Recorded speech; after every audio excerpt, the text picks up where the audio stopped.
Since day one, President Trump has focused on building parallel prosperity, an era of economic expansion where Wall Street and Main Street can grow together. To that end, Treasury has tirelessly pursued pro-growth policies to unlock the potential available to all Americans when they are free to save, invest, build businesses, and drive their own economic destinies. The Financial Stability Oversight Council plays an important role in delivering on this agenda. Too often in the past, we have seen regulation by reflex. Rather than preempting crises, regulators have frequently reacted to them after the fact.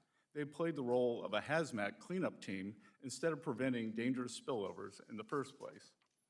Regulation by reflex has led to a regulatory myopia that has undermined safety and soundness. Under President Biden, the bank regulators preoccupied themselves with reputation risk, climate-related financial risk, and other risks with no clear nexus to safety and soundness.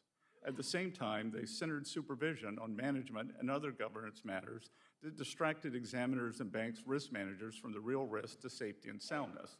The result, predictably, was the second, third, and fourth largest bank failures in U.S. history in 2023. Besides undermining safety and soundness, regulation by reflex has driven excessive regulation.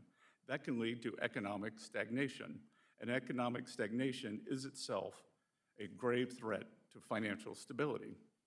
In calibrating regulations, federal agencies must avoid the temptation to create a zero-risk financial system, which would result in what others have called the stability of the graveyard. FSOC should aim to identify vulnerabilities that could lead to systemic crises and encourage the private sector to mitigate those risks before recommending additional regulation. FSOC should also work with its members to support efforts to avoid or pare back existing regulation that stifles pro-growth lending, capital formation, and innovation. And the best way to achieve these goals is by centering economic growth and economic security at the heart of FSOC's agenda.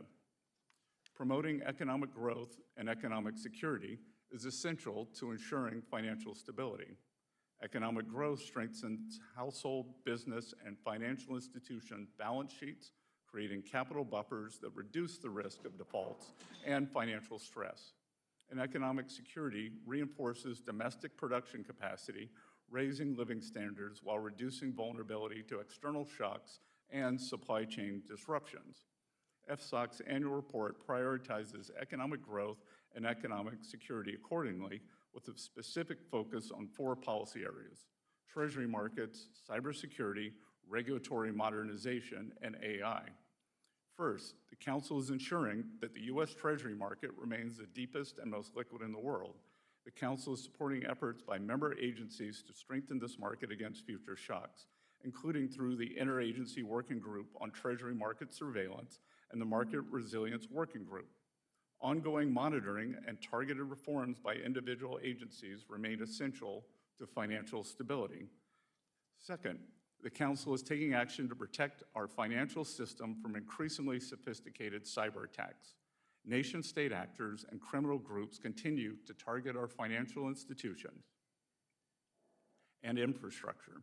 To address this risk, the Council is supporting expanded information sharing, joint monitoring, and scenario-based exercises, and it is emphasizing the need for regulated firms to manage cyber risks tied to third-party service providers. Third, the Council is committed to supporting efforts to modernize supervisory and regulatory frameworks for banks and credit unions. Going forward, regulation and supervision should address material risk, enhance transparency, and reduce unnecessary burdens, particularly for small and community banks. Fourth, the Council is prioritizing the responsible use of artificial intelligence to strengthen financial stability. The Council is working with public and private partners, including international counterparts, to enhance system resilience while closely monitoring emerging risks. I will close by highlighting our progress in enhancing the utility of our annual report. In this year's report, FSOC shifted away from its past approach, where nearly every major market and financial sector was described as a financial stability vulnerability. By introducing a new structure centered on fostering economic growth and security, we're tuning out the noise to concentrate on the issues that matter most for U.S. financial stability.